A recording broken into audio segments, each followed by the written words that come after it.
Washington Journal continues. Welcome back. Joshua New is with us. He's a policy analyst with the Center for Data Innovation, and he joins us this morning to discuss his recent piece in The Hill, seen here, titled, "Why is Federal Government Data Disappearing?" Thanks for being with us. Thanks for having me. So the first question is, what data and where is it missing from? Sure. So there are two main examples of federal data disappearing since President Trump was inaugurated. The first, and I think most high profile, was, I believe it was on Valentine's Day. The White House's open data portal, so open.whitehouse.gov, basically went blank. If you search for it, there's zero results for anything. So that happened without warning to the open data community, all the developers and all the civil society groups that rely on this kind of information, even the private sector groups that use this data. And it's important to note that this could be attributable just to the natural shuffle and dust settling period that happens. It's a new administration, they're updating the websites, some things might get lost in the shuffle. A lot of this data was archived, along with a lot of the other Obama administration federal website information, but some of it still appears to be lost. And this data is by no means the federal government's main repository of open data, but it did have some really important information. Federal budgeting data, some information on some high-profile policy initiatives around climate change, for example. And the fact that this happened is like the latest in a series of events that suggests that open data is not a priority of the Trump administration like it was for the Obama administration. And we have the website here. If you scroll or zoom in, it says check back soon for new data. Why should folks at home care about this issue? So open data is, I think, often dismissed as kind of a wonky issue, but it's really, really important it's a nonpartisan issue. It's apolitical, so both Republicans and Democrats like it. It's great for the private sector, and it's great for the public sector. Just so we like to call open government data as a platform for innovation. So there's countless businesses that use open federal data to build new products and services, to improve their own logistics, to conduct research, just like publishing federal data sets can improve government transparency and accountability. And when it comes down to it, this is information collected on the taxpayer's dime, so they should be able to get the benefits of it. And the Trump administration has only been in office for about 7 weeks, so why is this a particular red flag for you? So it's a pretty stark contrast. On President Obama's first day in office, he declared a new era of openness in government. And he began directing federal agencies to start publishing some highly valuable data sets online. And when we're talking about open data in a government context, it means data that's published in a machine-readable format, so a computer can easily understand it, which is sometimes different than how humans can understand things. It has to be free. It has to be in an open, non-proprietary format, and it has to be it has to use an open license, meaning anyone can use it for whatever reason, commercial or otherwise. In 2013, President Obama implemented an open data policy declaring open and machine readable the default for all federal government data. And since then, we've had, I think, over 100,000 data sets published on data.gov, which is the government's main open data portal. And it's been tremendously successful. The US has been a leader in the world on open data. Compared to these past 7 weeks where the Trump administration has not made any sort of large statement about its commitments to open data. They have not indicated it will be a priority. The open data policy I mentioned that President Obama implemented has been archived, further suggesting that it doesn't really consider these policies as their own. And when we have all that combined with open data disappearing without really any warning on the White House's website, it should be a red flag for a lot of people, both in business that rely on this information and just the average citizen. There's a story published by the magazine Wired, and we have it here. It says, "Rogue scientists race to save climate data from Trump." This was published right before the inauguration. What's the backstory here? So there is a lot of concern among the scientific community, particularly those that work in scientific research agencies, particularly around the environment and the climate, that the role of the government in studying climate change will be dramatically reduced. President Trump has publicly stated that he considers climate change to be a hoax. Some people are reporting that the EPA plans on removing a lot of these climate change data sets that they publish online. It's been, I think, the administration's stance to substantially reduce the EPA's ability to study climate information. So this information is currently open, and a lot of scientists, a lot of university students all over the country are kind of racing to back it up on a non-government server so this data isn't lost as a public resource, because it was collected on the taxpayer's dime. But what I think is really important to consider here is that just because a data set is used in the study of climate change doesn't mean it doesn't have a lot of value to the private sector. So for example, studying sea level rise forecasts could be hugely valuable to insurance companies who need that kind of data to develop better actuarial models. And if you're taking that offline because you don't want the focus to be on climate change, you're directly harming the private sector there.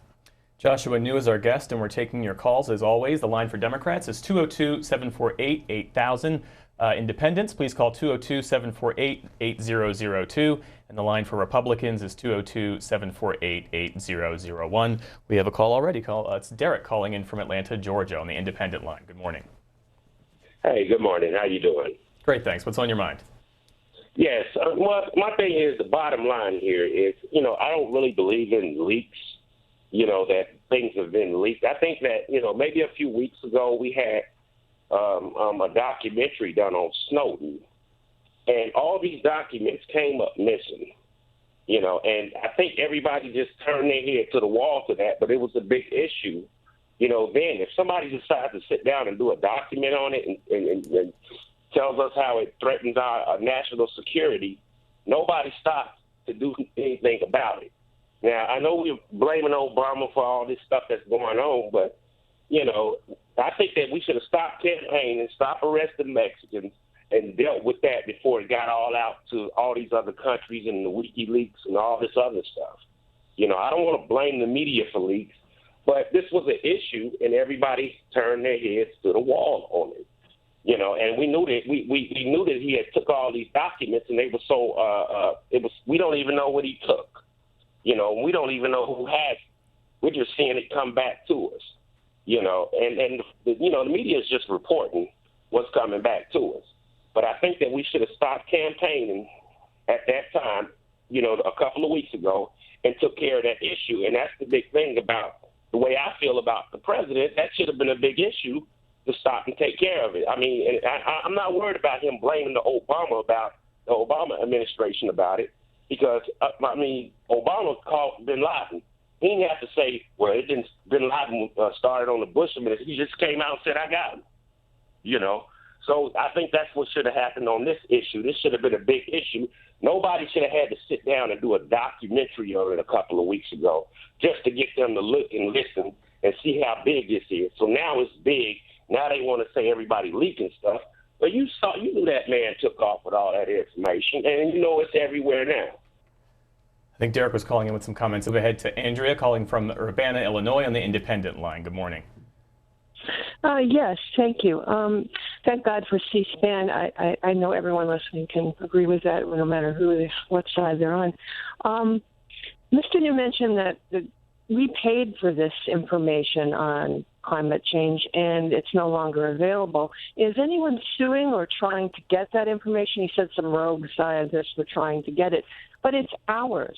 I did notice the WhiteHouse.gov went completely blank when the administration changed, but I had no idea it was so vast. In fact, I'm disappointed myself. I had no idea it was so vast on a consumer level.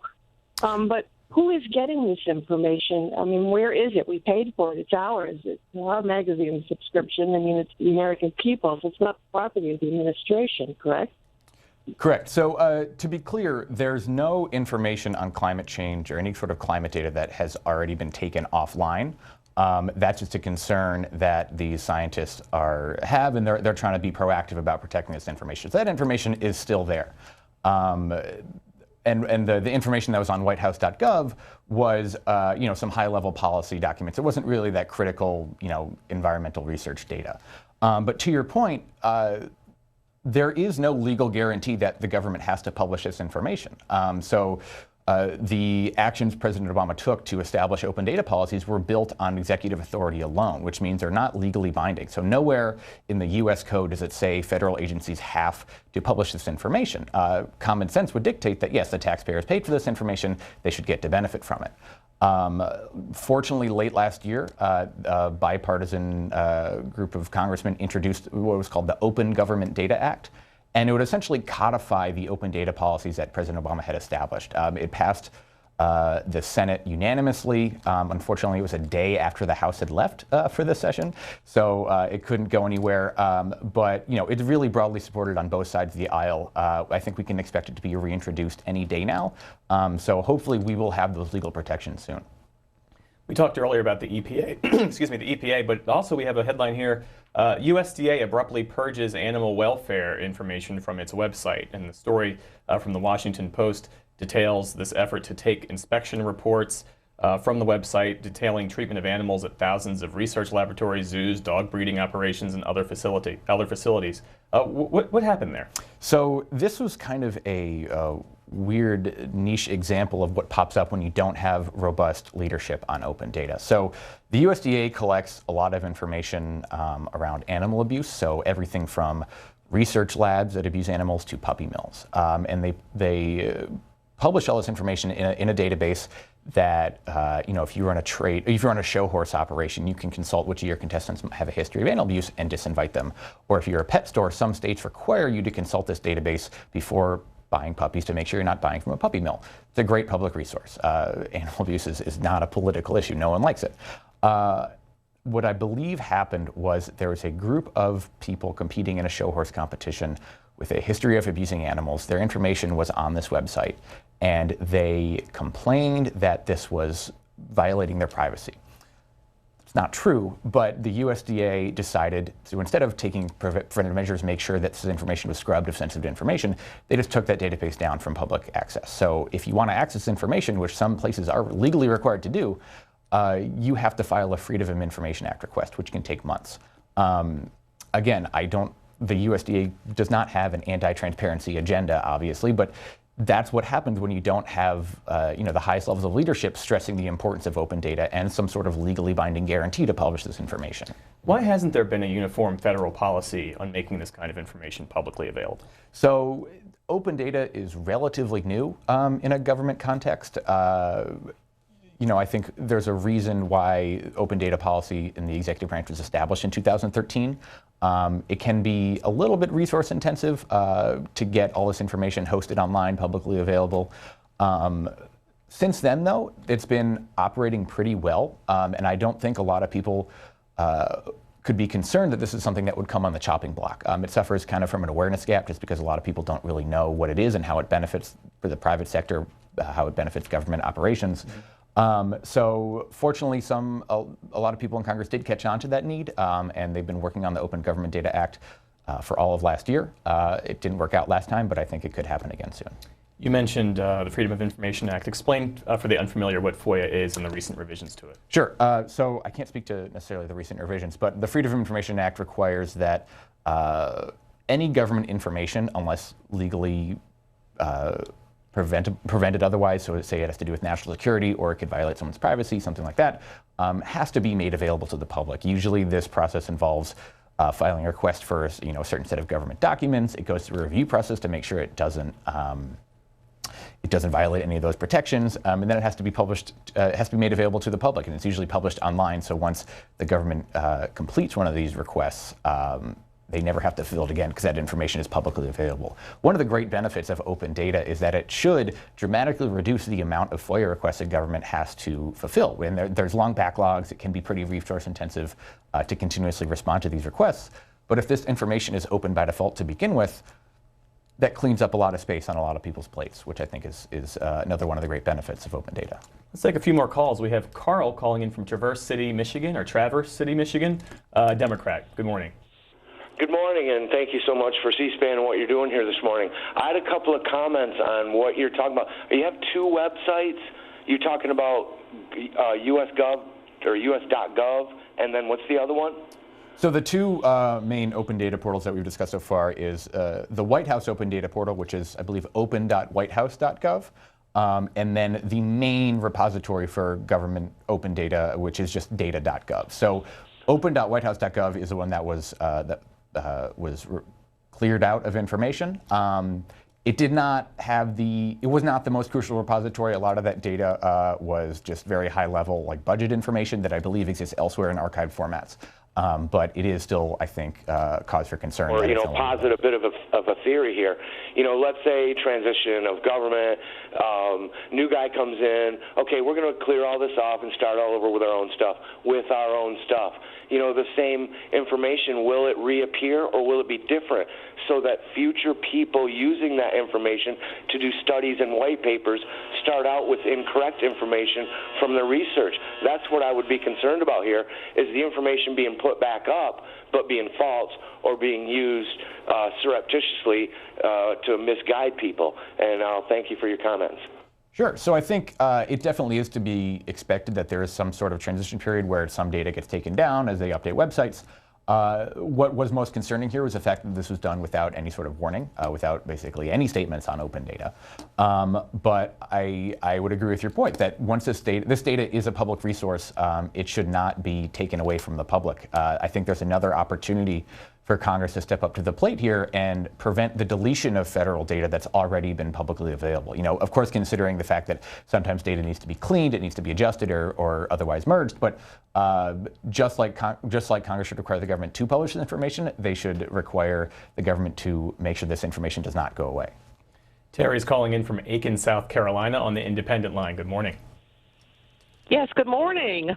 I would like your take on what's going on and what has already happened with NOAA, the National Oceanic and Atmospheric Administration, and how that affects not just, of course, the United States, but the entire world, and what uses there have been for it, and what we're going to do to be able to hang on to that. I mean, if it's defunded, what can we do to bring people's consciousness to this and realize just how desperately important this is?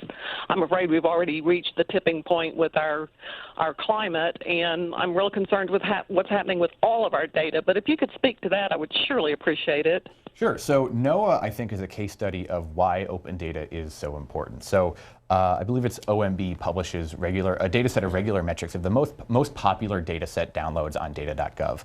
And there's a data set called something like the National Weather Radar Mosaic, consistently among the top 500 of thousands of downloads a month. Any weather app you've ever used relies on this open data. So NOAA collects something between 20 to 40 terabytes of data per day. They can only afford to make about 2 of those terabytes available as open government data. Open and machine readable, is the default for this information, but they need to be able to keep the lights on as well. And again, to reiterate my concern is that if policymakers think that this data is not important just because it has a tangential relationship with climate research, and thus could be on the chopping block, I think that would be enormously counterproductive. This data benefits so many people in the private sector. Even if climate change is not one of your concerns at all, there is a very compelling business reason to keep funding NOAA to collect this information, because NOAA undeniably has one of the best satellite data collection networks in the world. A lot of our allies around the world rely on this kind of information as well. We have a tweet from Stella. She writes, maybe the Trump administration is updating data with facts on both sides of the aisle. For 8 years, we only had the progressive positions offered. Let's go now to Evelyn, calling in from Oxford, Mississippi, a Democrat. Good morning, Evelyn. Good morning. I have looked at the whitehouse.gov website, and I am really disappointed in the way that it looks. And I don't want it to sound simplistic, but it's more like a Facebook page more so than a page that informs all citizens. In my opinion, it's written just to a particular group of people, and it just sounds to me like it's opinions more so than facts. And so when I went on the website, I was very disappointed because as a citizen, I want to know what's going on in the government. And it only appeals to just a certain group of people. It appears to me that it appears just to a certain group of people who may want to read it. So I'm concerned because I think it should be information for all Americans, whether you believe it or not. It should be something for everybody to at least read about. That's my opinion. I agree. So I can't speak to the specific, website content of whitehouse.gov, but one of the main benefits of open data is the capacity to drive civic engagement and a more responsive government. So over the past couple of years, we've seen a lot of really great kind of communities of practice built up around open government data. So the Department of Transportation hosts a yearly hackathon. They release a bunch of transportation data sets. They invite people from all over the country to have a crack at it, see what kind of new tools they can build, and start a dialogue between the data producers and data users. A lot of other agencies have followed this model. And once you have a lot of open data, any citizen can freely interact with the government, use this data, report fraud if they find it in budgeting information, build their own tool to help people navigate government. So open data would help alleviate a lot of those concerns that I think you have. Coleman is calling in from Tulsa, Oklahoma on the Republican line. Good morning. Good morning. The lady before talked about NOAA. One of in the global warming position of the Obama administration now versus the new EPA director and the questions that are raised on that by the Trump administration. A lot of concern about data being manipulated to support the positions of government.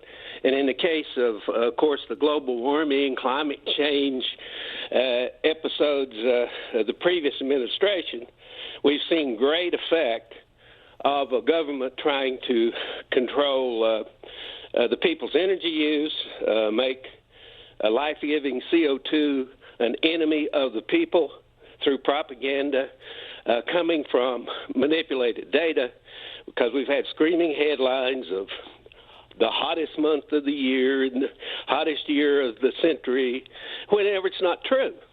So I think data manipulation by government is one of the greatest concerns we should have regarding setting policy. So, the scientific consensus is that humans contribute to climate change, and I think data from a lot of these environmental research organizations absolutely confirms that. There's no reason to believe that this data has been manipulated. I've seen those headlines as well, but I believe they've all been debunked.